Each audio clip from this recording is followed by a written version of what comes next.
much, Jason. Didn't change too much. We still made it work. We made it work for the 77th time.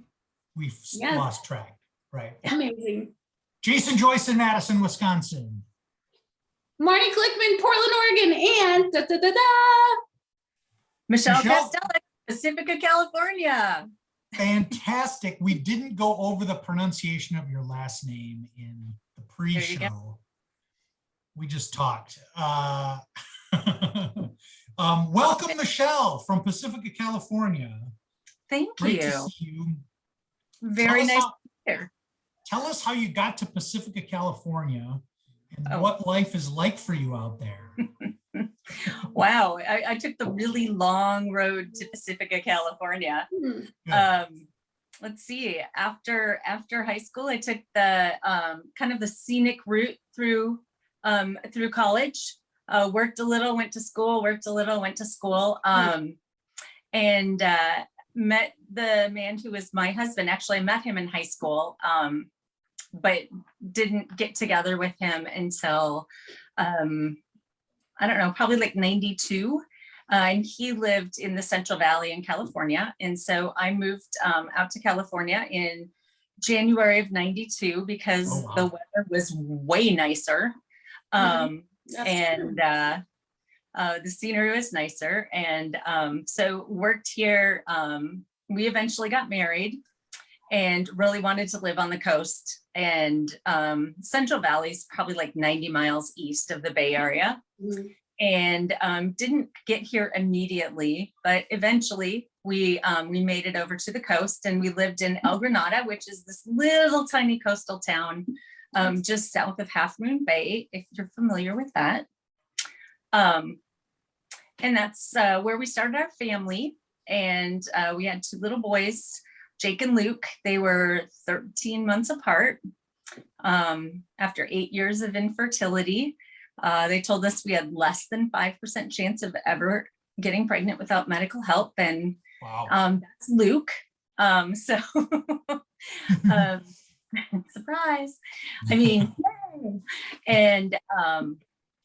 And after having two kids in 2 years, we kind of went, how are we going to fit this into our budget and stay in our house? And we had an aunt that needed a little bit of extra help in Colorado. So we actually went to Colorado for 7 years, and lived in Colorado Springs. No jobs, no ocean, no water, surprisingly. Just really dry. And growing up in Minnesota, you're used to seeing a lot of water. Being in the Bay Area, you're used to seeing a lot of water. And when you go to Colorado and there's no water, it's really something that you don't expect, but it's something that I really missed. And so fast forward, I got to basically take the job back that I had before I left, because there was an opening, and we came back to the Bay Area, and that's kind of how we landed in Pacifica. Fast forward. That's wonderful. So I appreciate bringing back all the wonderful memories of living in the Bay Area. Tell the viewers, please, what is it like in Pacifica? Like, how close do you live to the ocean? How often do you go? Are there hills? So Pacifica is lovely. It's this little tiny, it's not tiny, but there's, gosh, I don't even know how big it is, but it's a little town just about 15 miles south of San Francisco, right on the coast. I live about 2 miles from the ocean. Wow.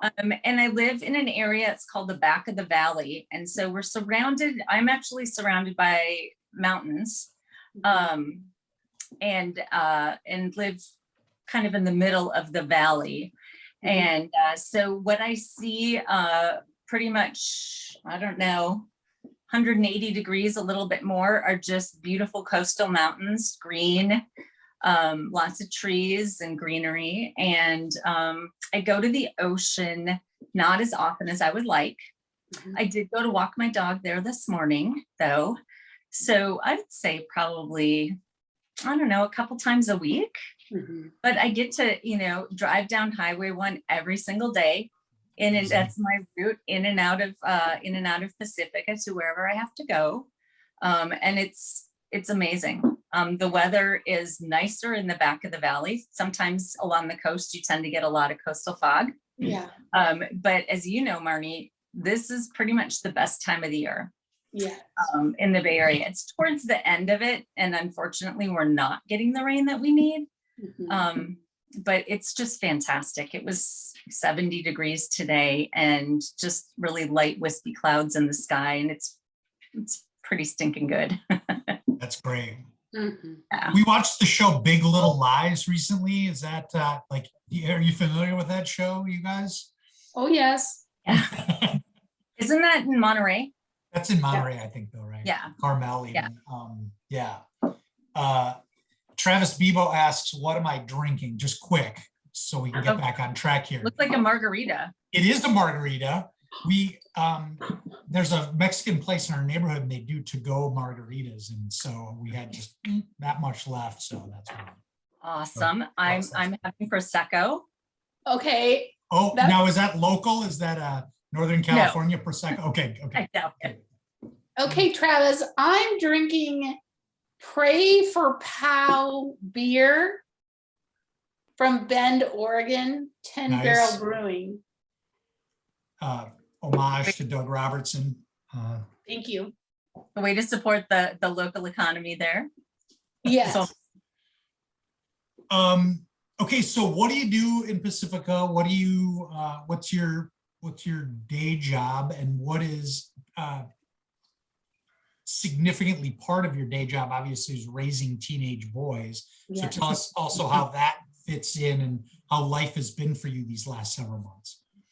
wow. So my day job is I'm a pharmaceutical sales rep. The majority of my career has been in dermatology sales. And I am actually working for a company right now called Insight Dermatology. They are brand new to dermatology, but have had a pretty big presence in oncology.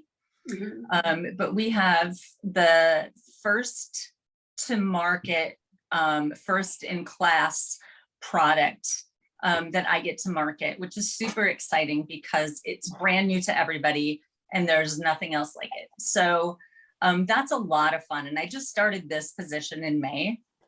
But I've worked for a number of different companies along the way, pharmaceutical companies. I've worked for Pfizer, I've worked for J&J, worked for Valiant, and I thought I saw someone sneaking their head in the doorway there.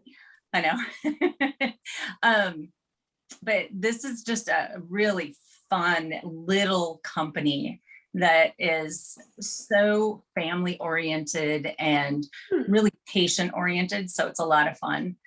So I drive for my job. I see dermatologists pretty much through about halfway through Marin, down through the city, and then just down to Stanford, down to Palo Alto. So I have a really great small territory. And so that means, I can go anywhere or be anywhere in that territory at any time.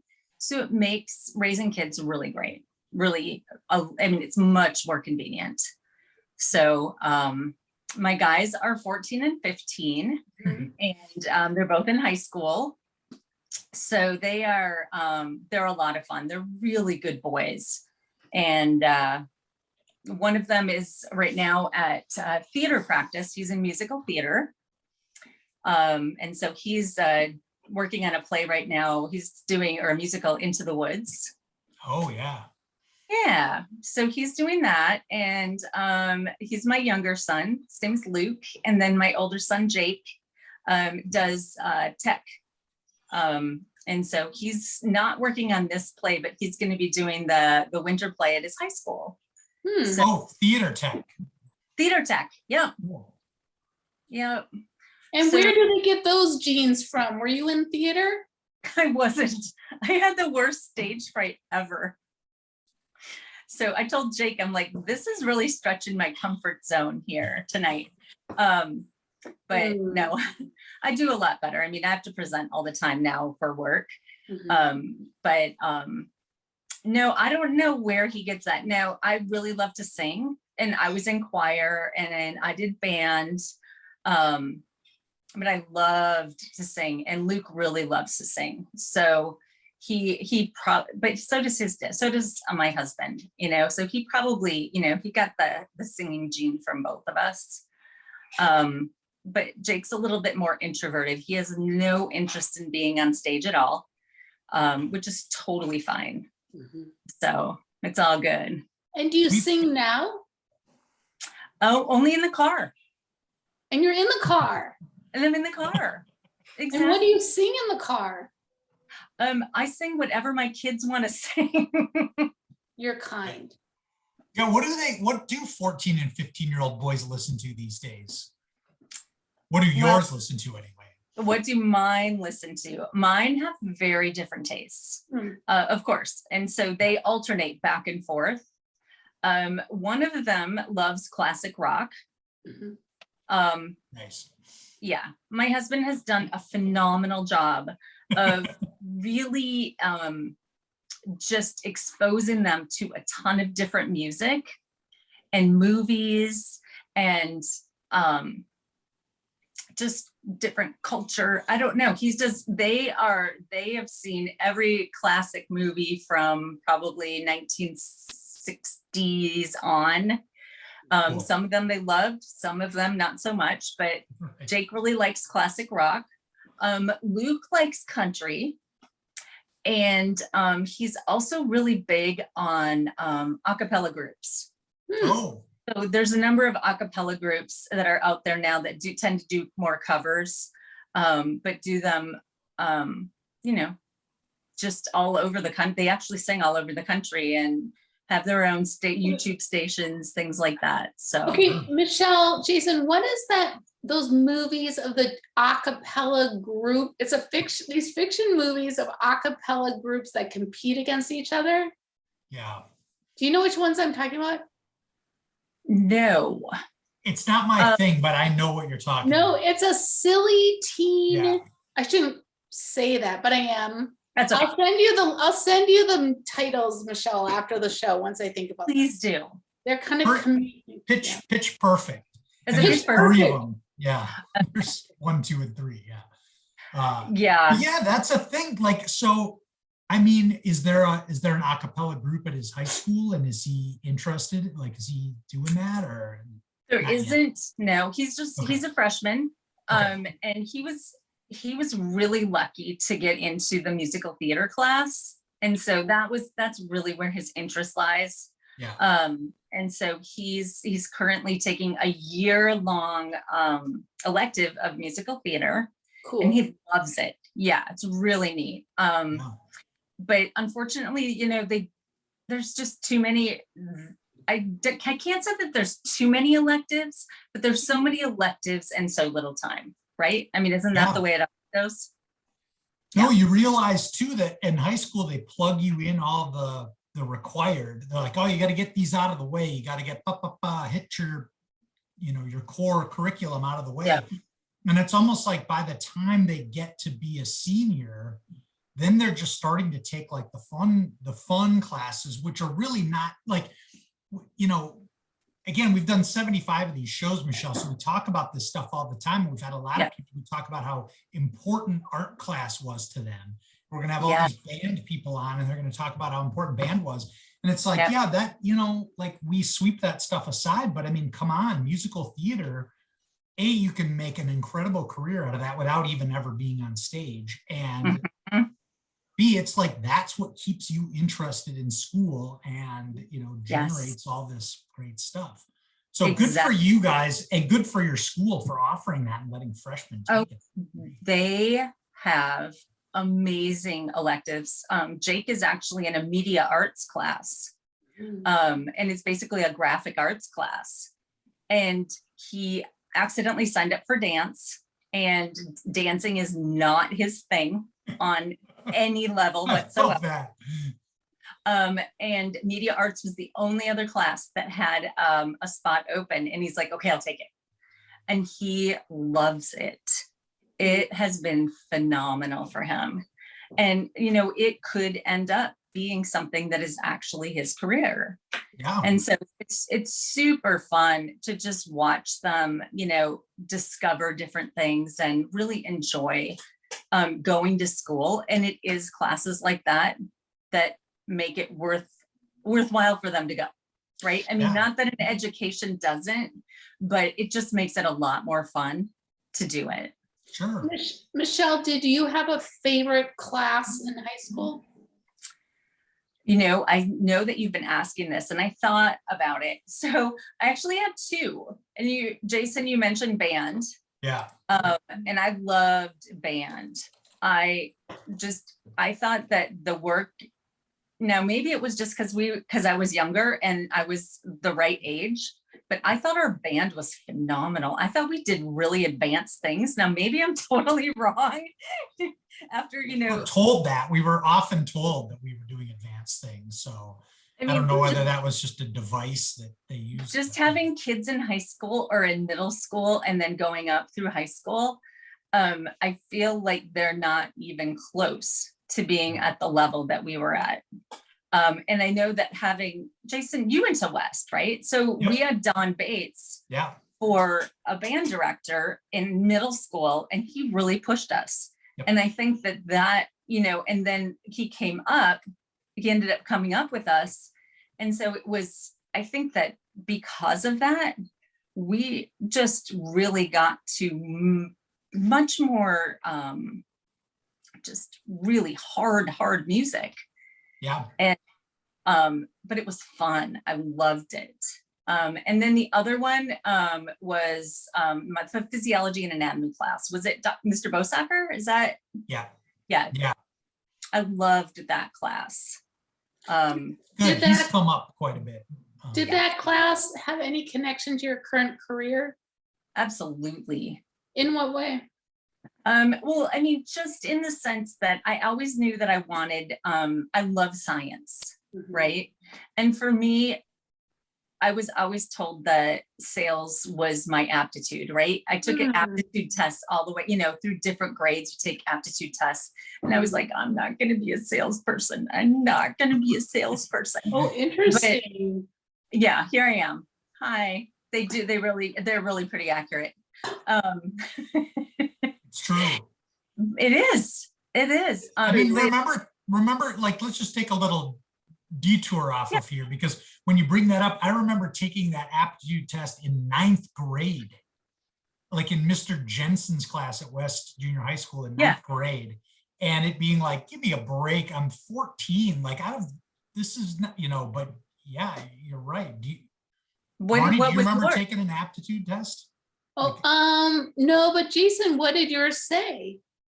Oh, it said I was going to be in media. I think it said maybe TV and radio or something like that. But or it was like minister. No. Yeah. Well, because I liked public speaking, so then they were like, anything that where you public speak, that's the thing. Yeah. Mine always said sales, and I was like, nope. Not doing it. But realistically, I really feel like I'm more of an educator than a salesperson. And that's how this job is made to be. Contrary to what you may see in different publications or different documentaries. The good ones are really educators, right? We educate doctors on our products. We answer questions. We talk about the risks and the benefits and, what might be a good choice for your patients, but not, are you selling? Yes, you're selling, but you can't sell without educating. And that's funny, Michelle, because Jason and I were talking about fundraising, which is one of my professions before you came on. And it's similar. It's about like, here are the facts. Here's the pros and cons. Yeah. Make a choice. Make a choice. Make my choice. No. Right. It's a little, right. Yeah. Yeah. It's funny that because I've just recently in my job gotten into sort of the sales thing.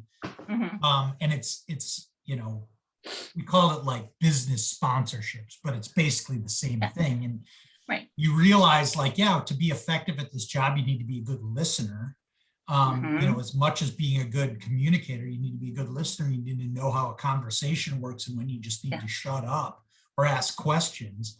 So in some cases, like being a good interviewer is being a good salesperson, because you ask the right questions and you get to an answer that can help both of you come to a solution. But yeah, I'm with you. Never, I mean, I'm 51, right? I never attempted a sale until 3 months ago, and never thought I ever would. Yeah, it's not comfortable.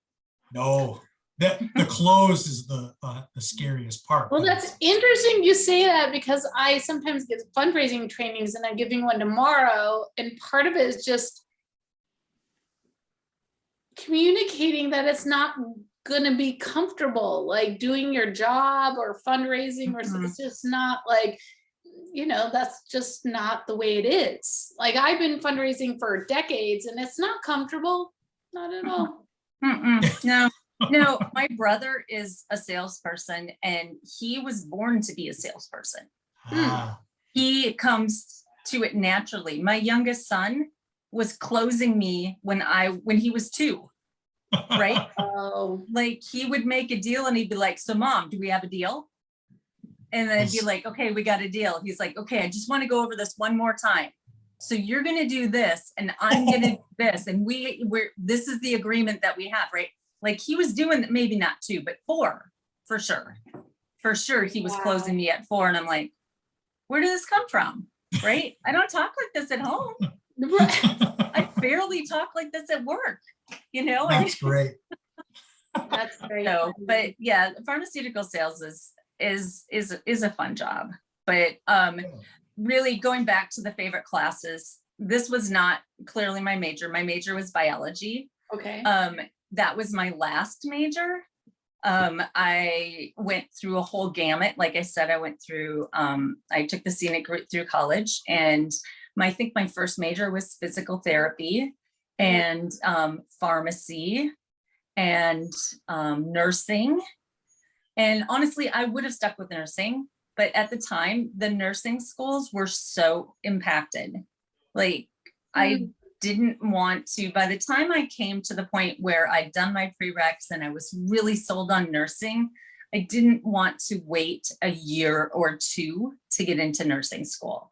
That's the downside of really trying to take that path of what do I want to do? Because I don't know a lot of people that really know what their passion is at 18. Where did you go to school, Michelle? I started at the University of Minnesota. I took a little detour, went to NDSU for a semester. Then I moved to California and I took a couple courses at Modesto Junior College. And I graduated at California State University in Stanislaus, which is just in the Central Valley in Turlock. Sure. Yeah. Yeah, that's a good winding road though. That's a good, I think that's a good story. It's a winding road, and then my second to the last major was actually marine biology. And I loved marine biology. Loved it. I'm a land mammal. I am not a water mammal. And when you're a land mammal and you don't do well in the water, it's really hard to be a marine biology major. So wait, what does that really mean? I kept getting sick on the boat. Oh, okay. Thank you for translating. Yeah, that's a problem. You know, it really is. It really is. You don't learn a lot while you're on the boat when your head's over the edge. Feel awful.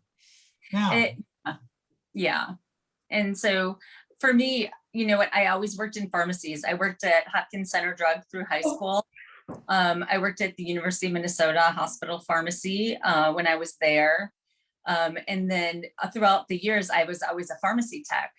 And, you know, at that point too, would I have loved to have gone to pharmacy school? Yeah, but that's a whole 4-year program. Okay, so I'm glad you brought up working in high school, because I'm really curious about this topic. So what was it like? So which pharmacy, where was your high school pharmacy located, and what was that like for you? I worked at Hopkins Center Drug, and it's just in downtown Hopkins. Mhm. I think between 9th and 10th, just a block off Main Street. It was great. It was super fun. I loved it. I worked in the back, mainly just as a cashier, but they trained me to do somewhat of being a pharmacy tech before you had to be certified. And I'd count pills and put on labels and then just have them check it. And I checked people out. I did ordering. It was a really fun job. So I did that.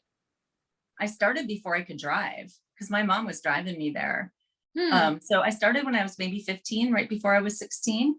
Mhm. I think we've talked about jobs on a lot of these shows, and the sense that I've gotten from a lot of people is that in our generation in the 80s, kids our age, in many cases had jobs and they were given a lot of responsibility, much more than would be given a 16-year-old today. And maybe even at that time, like, if you were good, if you showed up on time, they would give you more and more responsibility. Was that your experience? Yeah.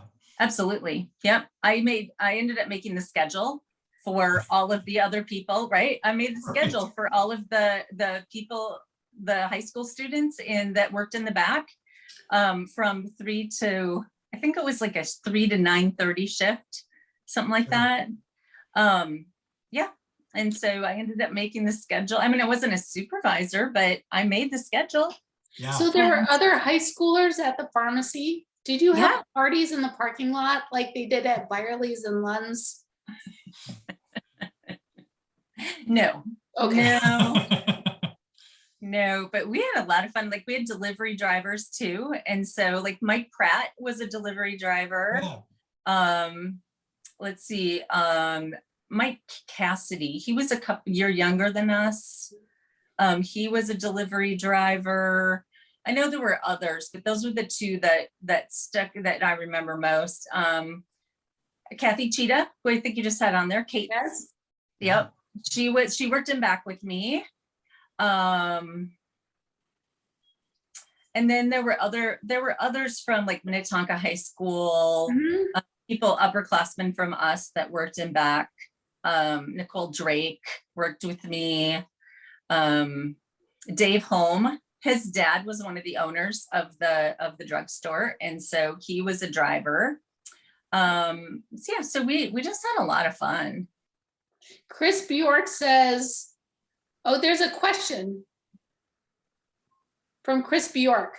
Well, first of all, he says he goes to Center Drug all the time today. So Chris Bjork asks, how do you now, we're going back to your current job. Yeah. To your current job. How do you handle the gatekeeping and barriers to reaching pharma decision makers? That's everything, right? That's the job. That's the job. Build relationships. Sometimes it takes a lot of time. Fortunately, I've been in this territory for a while, but it's really different now because of COVID. So, when all of the offices closed down, some of them have opened up and you have a significant amount of access. And then some of them aren't open at all. Like you walk in the door and you drop stuff off, but you can't see providers, you can't see medical assistants or nurses because of COVID. They've just really just blocked it off and they don't want extra people in the office. And so it's just a lot of persistence. I mean, you just have to keep going. Thank God they pay me a lot to, keep doing that. But it's, it's interesting. I bring coffee. I can, bring them lunch. And then that's a great way to establish relationship with everybody in the office, especially if you're new or if the office is new to you, is just say, hey, you know what? I'm taking up your lunch time. I'd love to bring you lunch and talk to you over lunch. And then just try to build those relationships the best you can, right? Jump back in and just be like, what's the best way to get back to you to check in? And you know what? If it's little steps, it's little steps. You start with the gatekeeper and you always try to go for a yes. You know, hey, you know what? I don't need to see your doctor, but I really would like to check in with the nurse to find out if she's had any experience with my product or if there's any issues. Can I see the nurse? And then you get to the nurse and you're like, hey, as a doctor, I had a chance to, you know, utilize the product.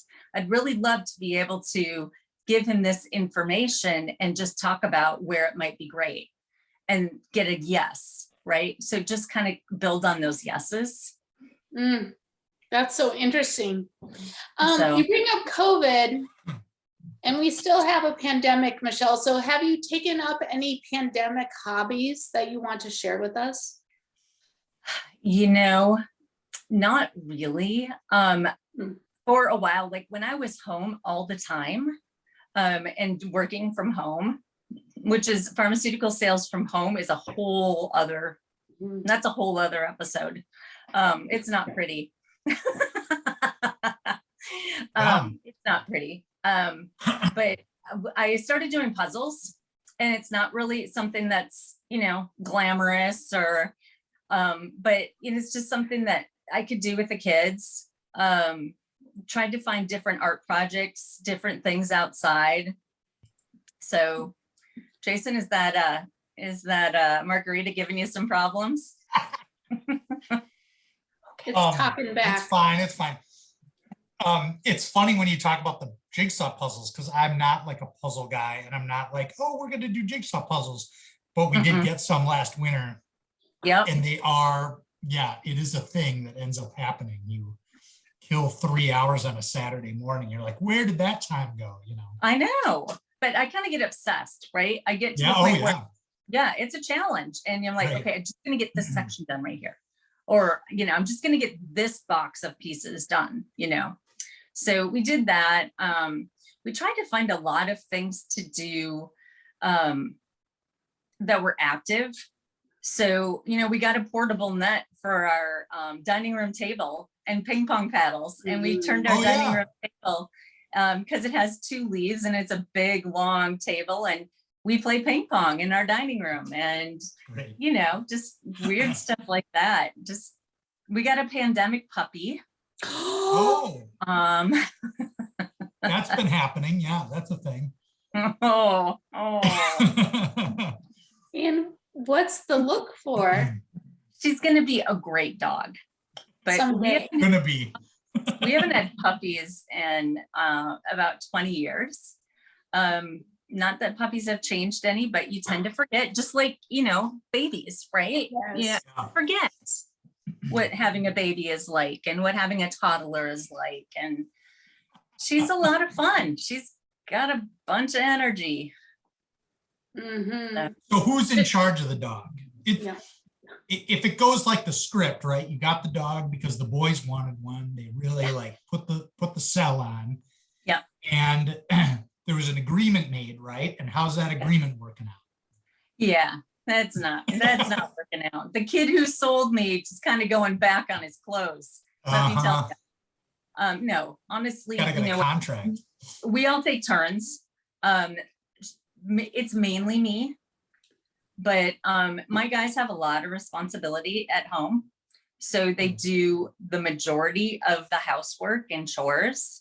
And so, you know, Luke takes care of the yard, and I end up walking her every morning just because my job is flexible, right? I don't have to be in an office at 8 a.m. or, you know, they have to leave for school at 7:30 in the morning, and it's really hard to get up and get out and do that. So I walk her during the week, and then we all take a day on the weekends. So we each take 2 weekend days a month and get up with her on the weekends and hang out with her and walk her.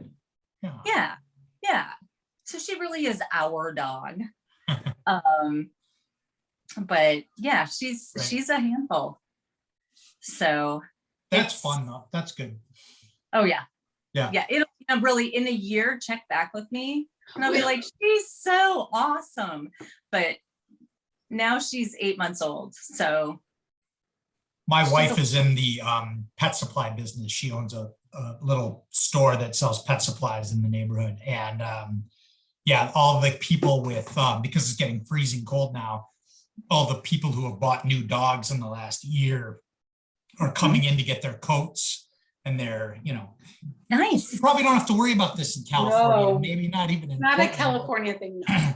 In Wisconsin in the wintertime, you are considered even a response. I mean, this never happened with any of our dogs growing up, obviously, but now if you have a dog in Wisconsin, you better have a pretty nice jacket for that dog. And Or what maybe more than happens? one. And boots. That's the big thing in our neighborhood too. You gotta have boots because of all the salt and the ice and stuff. So all the dogs have boots. Yep. My dogs never had boots in Minnesota. No, Nobody's ever no. froze. No, nothing. Now, some of them did have coats if they were like little dogs, right? Precious dogs, yeah. Like my labs would not have coats. No. What's so ridiculous is that I see people here with like coats on their dogs. It's 50 degrees outside. They're like, what? Yeah. But That's Northern California though, right? You guys all have winter jackets up there, even though it doesn't get very. My husband's wearing his winter coat inside the house in Oregon, like all day and night. Yeah. Well, But that's a different show. You do what you need to do, right? Is it raining a lot, Marnie? Are you getting a lot of rain? It rains, but it's great that it rains because we absolutely, yeah. We would be celebrating down here if it was raining. Yes, we are celebrating. Yeah. Let's see what else okay, remind us what instrument you played in the band. Yes, Michelle. Oh, I played the clarinet. And who did you sit by? Or are you still in touch with people you sat by in band? We're going to ask this question of all the band people who are on here in a couple weeks. So who did I sit by? I'm really sorry, I have no idea. I remember who I sat by in North Junior High band. I sat by Jeff Clegan, who has declined KHOP 88 so far. Still holding a grudge for some reason over this. No, he's just shy. Yeah, I get that.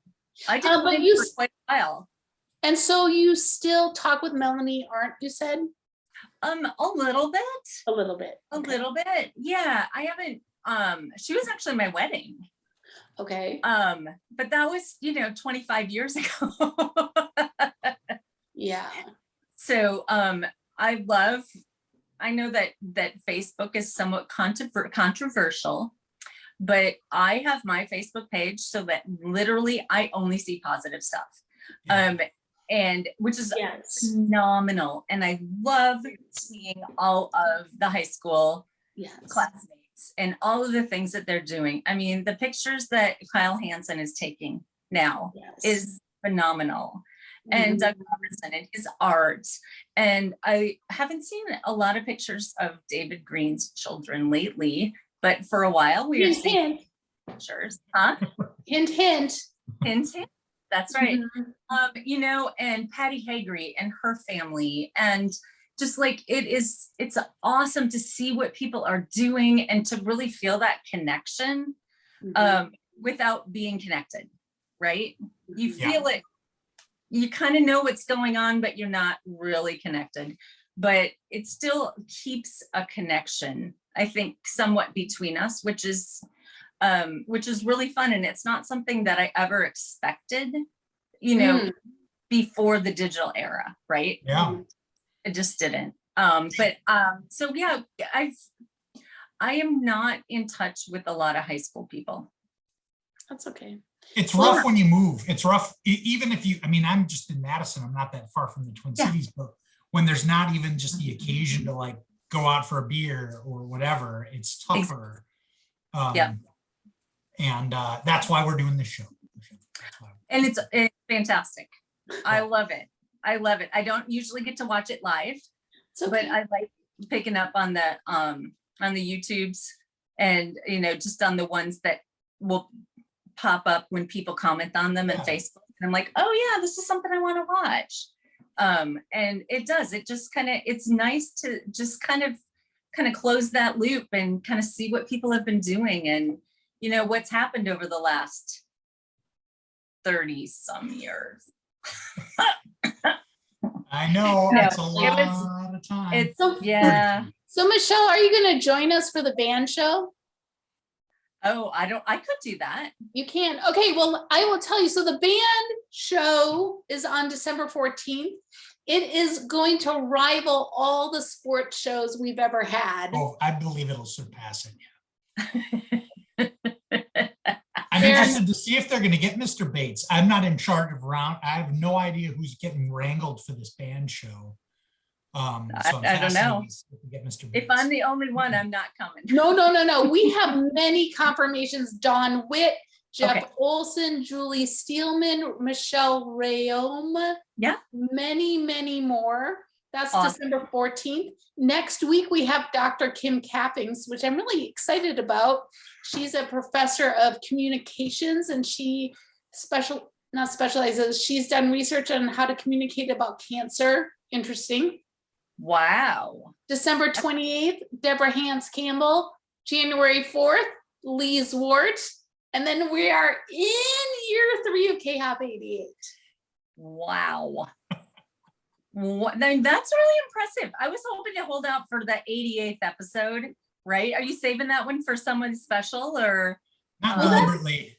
Not deliberately. It's on December 15th. Maybe we'll have just like a big happy hour and see how many people Jason can facilitate on a Zoom all together. Oh my, yeah. We'll Maybe. see. I don't know. See. Some of those shows, it was quite a few. You had the whole screen filled up. It's been, the big ones are fun. They're good. There's some are more talkative than others, but Yeah. So Michelle, what else is there any other stories you thought of that you want to share before Any stories? Like what kind of stories? Like, well, when you thought about this, when you were like, okay, in the back of your mind, like, oh, I'm going to be on KHOP 88, like what came to mind? What was like, oh, I wonder if they'll ask me about this. I wonder if this will come. like, oh my God, I hope they ask me a lot of questions because I have no idea what I'm going to talk about. You know what? I think for me, the biggest thing is just how cool this platform has been. And we just kind of talked about that, about how it does kind of keep us together. Yes. And really just kind of keeps, us up to date on what our high school friends were doing. And I think it's impressive that I know that I've heard that people say, oh, this was the best class. And I'm sure everybody feels that way, but my husband's a teacher and there are different levels of classes and there are some amazingly dysfunctional classes. That's true. And there's some classes that really you feel like you're always included or a part of things, or that you're not, I don't really want to say there's a lot of outsiders, right? I feel like everybody was included somewhere and you felt like you were a part of something. And so I really loved that about our class, but more about this platform, even that you get different people. You have the sports people and you have the music people and the drama people, and you have the North Door people, and all of these people are amazing human beings that have, just risen up from an awesome education, right? That must be it. But more than, I think, more of it just being from an amazing environment of just growing up in like the Hopkins, Minnetonka, Golden Valley area. At the time that we grew up, I feel like we had an amazing childhood, and that's really helped just kind of facilitate that awesome kind of experience that we had in high school. So I agree with a lot of that the timing was great, and that, it wasn't so much that our class didn't have cliques. There were certainly cliques, but there was a lot of colliding and overlapping of those cliques where, maybe you weren't a theater kid, but one of your friends was in theater, and, one of your other friends was, on dance line or whatever. And then as a result, you absorbed all these other friends. So people weren't isolated and weren't classed, and there were certainly class divisions in our high school, but again, there was enough interaction that it didn't really matter as much. That I worry but about that with kids today, that's not, classes are so much more divided now. it's so much more divided, but I think also that the way our classes were, I feel like I just had, I had friends that I maybe wouldn't have been friends with, but that I got to be friends with because I sat next to them in a class, right? Right. And it wasn't to the point where people were so rude and so snotty and so uptight that they couldn't reach out of their clique to just hang out with someone in class and be nice to them. That's so interesting you say that. I would agree. I don't think of anyone as snooty or obnoxious. No. It's not like something that I had any challenges with or observed at all. Yeah, or if they did, they got something happened, and then all of a sudden it was like, hey, this guy isn't so bad, or whatever. They got brought along, or they got pulled in. They got brought along, or exactly. But I feel like there were people that were in cliques or in groups of friends that you could still go and talk to. They knew who you were. You could hold on a conversation with them. They were very kind and like, hey, how you doing? Right? They wouldn't just walk by you and hold their head up. Right. And so, there's people now that I feel like I would be friends with now that maybe I wasn't in high school, but that's just maturity, right? And I feel like maybe we had a higher level, not significantly higher, but a higher level of maturity maybe than maybe some of the kids now, but we also had more responsibility. How many people had jobs then? Yeah, and we didn't have TikTok. Have jobs now, right? We didn't. We had to talk to people, right? Yeah. We couldn't email them. You'd pick up the phone and you'd give them a call, and it was a fun environment. Yeah. So yeah, right. Agreed on all of that.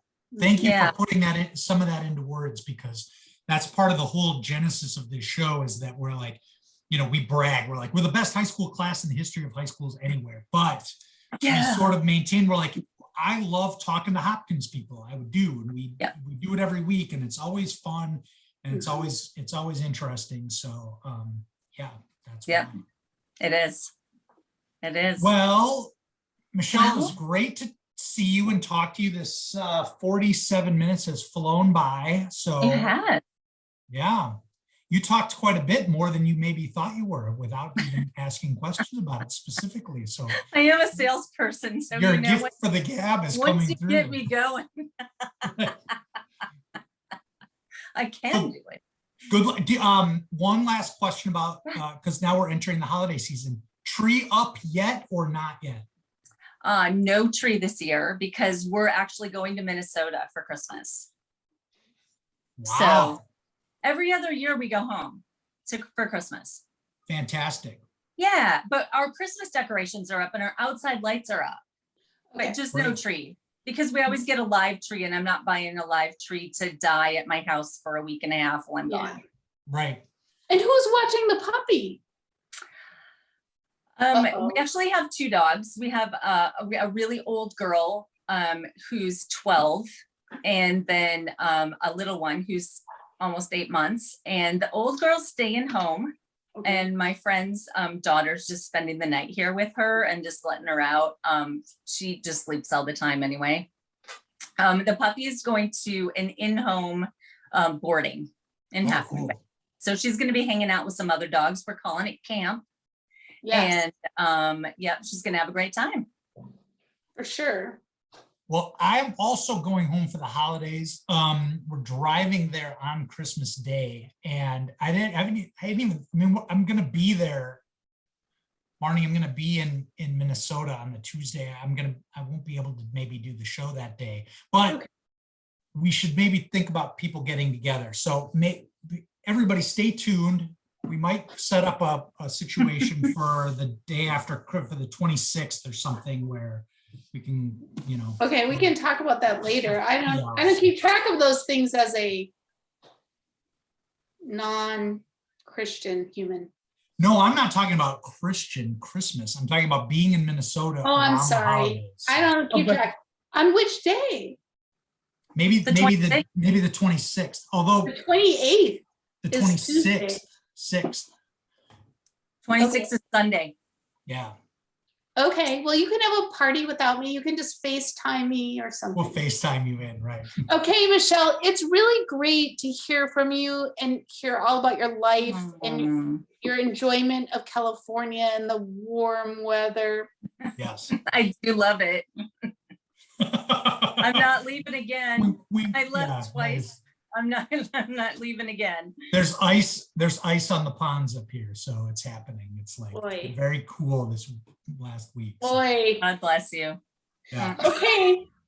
Well, we will see you next week. Dr. Kim Cappings, everyone. Michelle, be safe. Awesome. Thank you. You too. Take care, everybody. See you soon. Bye. Thank you.